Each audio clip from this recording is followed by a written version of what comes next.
وَلَا تَتَّبِعُوا مِن دُونِهِ أَوْلِيَاءَ. Il aurait pu s'arrêter là. L'explication est claire, mais là il précise. Et ne suivez en dehors de lui aucun awliya. Awliya, ça a une signification multiple, mais deux essentielles. C'est en même temps l'ami et c'est en même temps le protecteur. Autrement dit, Allah subhanahu wa ta'ala, il nous dit, ça fait référence à ce que à cette idée de la maîtrise, faites très attention dans votre manière de gérer vos vies, ne cherchez pas à vous accabler du message, mais en même temps, le gros problème que vous allez avoir, c'est que vous allez construire de faux alliés. Et les alliés, ce n'est pas forcément des êtres humains. L'awliya, pour nous, c'est parfois avoir une maison, être propriétaire de sa maison parce que je suis protégé dans ma maison.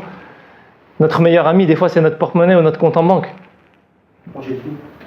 Nos projets de vie, le statut professionnel, la reconnaissance sociale, la famille type idéale, tout ce qu'on veut, quoi.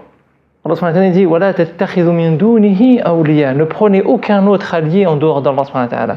Aucun autre ami en dehors d'Allah subhanahu wa ta'ala. Ça ne veut pas dire qu'on n'a pas d'amis. Le prophète sallallahu alayhi wa sallam, il avait des compagnons qui vivaient avec lui, c'était plus que des amis. Mais dans la manière de gérer cette relation, dans la manière de gérer ses biens matériels, il a eu des moments où il a eu beaucoup d'argent, des moments où il en a eu moins. En aucun cas, il n'en a fait une référence fondamentale. La référence fondamentale pour lui, c'était Allah subhanahu wa ta'ala et le Coran. C'est ça qui l'animait, qu'il en ait pas, qu'il gère une telle situation, ça n'était pas une clé. Parfois, dans notre manière de gérer nos projets de vie, on est focalisé sur un modèle social qui nous dit que la réussite dans la da'wa, ou la réussite familiale, ou la réussite professionnelle, ou la réussite dans ce qu'on veut, elle passe forcément par des schémas de vie qui sont trompeurs. Pourquoi tu n'irais pas à contre-courant de ce schéma de vie ? Pourquoi tu ne suivrais pas aussi ce schéma de vie ? Je ne dis pas qu'il faut forcément aller à contre-courant. Quels sont les principes fondamentaux ? Est-ce que tu as été les chercher auprès d'Allah subhanahu wa ta'ala et du modèle prophétique ? Est-ce que tu as été les chercher auprès du Coran ? Si ce sont ces principes-là que tu as été chercher et qui te disent de suivre ce courant dominant, suis-le. Si ces principes-là te disent va à contre-courant, c'est ça qui doit t'animer. Et ça, le problème, c'est que parfois, on a du mal, tous autant qu'on est, on a du mal à s'extirper de ces modes de vie, de ces courants qui nous imposent finalement une norme de vie. Allah subhanahu wa ta'ala dit si vraiment c'est Dieu que vous êtes en train d'adorer, donc vous ne devez avoir aucune autre référence que Dieu. Les références, là je parle des références fondamentales, de ce qui oriente nos vies, de ce qui nous protège, parce qu'on a besoin de se protéger par-ci, par-là, etc. Ça ne veut pas dire que le prophète, on va souvent citer l'exemple du prophète qui disait attache ta chamelle. Ça ne veut pas dire qu'il ne faut pas être lucide, qu'il ne faut pas être pragmatique, il faut être très lucide et très pragmatique.